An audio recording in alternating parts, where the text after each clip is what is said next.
Let's get started. Alright team, let's talk about something really important for your workouts, how fast you do your exercises. This is called your repetition speed, or tempo. It's not just about lifting the weight up and down, it's about how you lift it. Think of it like this. Every single push or pull has different parts. There's the bit where you lift the weight, which we call the concentric part. Then there's often a little pause at the top. And finally, there's the part where you lower the weight back down, which is the eccentric part.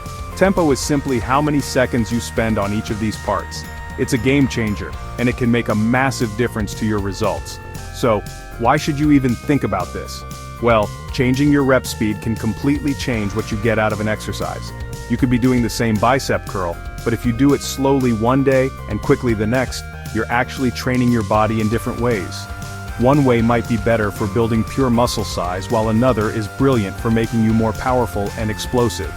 Understanding this simple idea is a massive step towards training smarter, not just harder. It's about being in control of every single movement to get the most out of your time in the gym or at home. Let's break it down with numbers to make it super clear. You might see a tempo written like 213. What does that mean? It means you take 2 seconds to lift the weight, you hold it at the top for a 1-second pause, and then you take a nice and controlled 3 seconds to lower it back down. This is just one example of a slower tempo. On the other hand, a fast rep might just be about lifting as explosively as you can while staying in control. Getting to know these different speeds is your secret weapon for smashing your fitness goals, whatever they may be. Now that we know what tempo is, we can start to look at how we can use it. The big question everyone asks is, which is better, slow reps or fast reps? The brilliant news is that both are fantastic, but they do slightly different things for your body. In the next sections, we're going to dive into the amazing benefits of going slow, and then we'll look at why sometimes you need to speed things up a bit. Get ready, because this knowledge is going to take your training to the next level. Let's do this. Let's get into the magic of taking things slow. When you perform your reps slowly and with control, you are doing something amazing for your muscles. This technique increases the amount of time your muscles are working under strain, which we call time under tension. Imagine your muscles are having to hold on to that weight for longer during every single rep. This extra work can lead to brilliant muscle growth, or what the experts call hypertrophy. So if your main goal is to build bigger, stronger muscles, slowing things down is a fantastic strategy to add to your plan. It really forces your muscles to work harder. Another brilliant benefit of slow reps is that they help you get your form spot on. When you rush through an exercise, it's easy to use momentum, swinging the weights, instead of using your muscles properly. By slowing right down, you take momentum out of the equation. This forces the target muscle to do all the work, which means you get better results from each rep. It's especially good for beginners who are just learning the movements. Taking your time helps you build a strong mind-muscle connection, where you can really feel the exact muscle you're trying to work. Safety is always the #1 priority, and this is where slow reps really shine. Because you are moving in such a controlled way, you are much less likely to get injured. You have time to think about your posture, keep your core tight, and make sure your joints are moving correctly. Using lighter weights with a slow tempo is one of the safest ways to start strength training and build a solid foundation. It gives you the confidence to know you are doing things the right way before you start lifting heavier or moving faster. It's all about building that base. So how do you actually do it? A great way to start is by focusing on the lowering part of the exercise, the eccentric phase. For example, when you do a press-up, try lowering your chest to the floor really slowly, maybe taking 3 or 4 seconds. Then you can push back up at a normal speed. This focus on the negative part of the rep is a simple but incredibly effective way to increase that all-important time under tension. Give it a go in your next workout. Your muscles will be screaming, but they will thank you for it later. Now, let's flip the script and talk about speed. Sometimes you need to move fast and be explosive. Fast reps are all about building power. Think about sports where you need to jump high, sprint fast, or throw something far. That explosive strength comes from training your muscles to fire as quickly as possible. When you perform the lifting part of an exercise quickly, you are not just working your muscles, you are also training your nervous system. You're teaching your brain to send signals to your muscles much faster, which is key for improving your power and athletic performance. You might think that fast reps are only for athletes, but they can also be brilliant for building muscle. Some studies have shown that lifting weights with an explosive, fast tempo can be just as good for muscle growth as slow reps.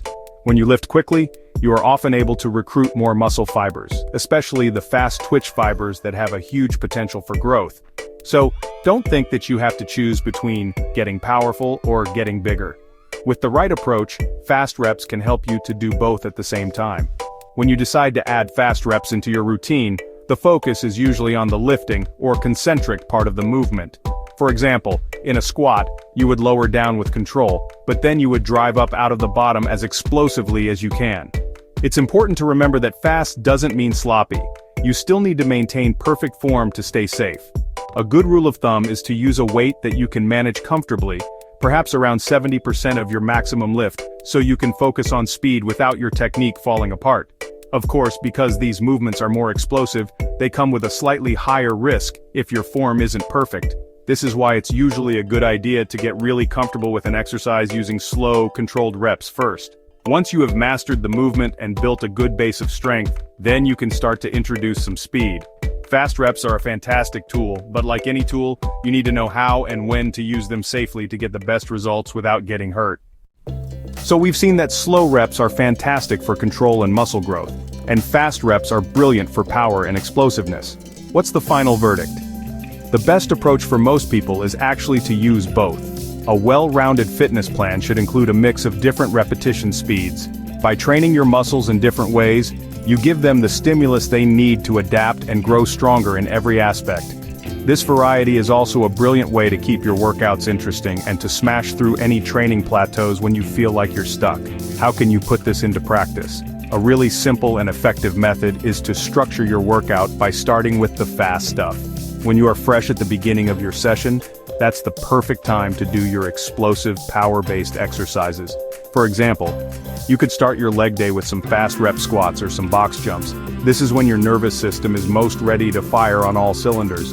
Then, as you start to get a bit tired later in the workout, you can switch to slower, more controlled reps for your other exercises. Another way to think about it is to have different days dedicated to different tempos.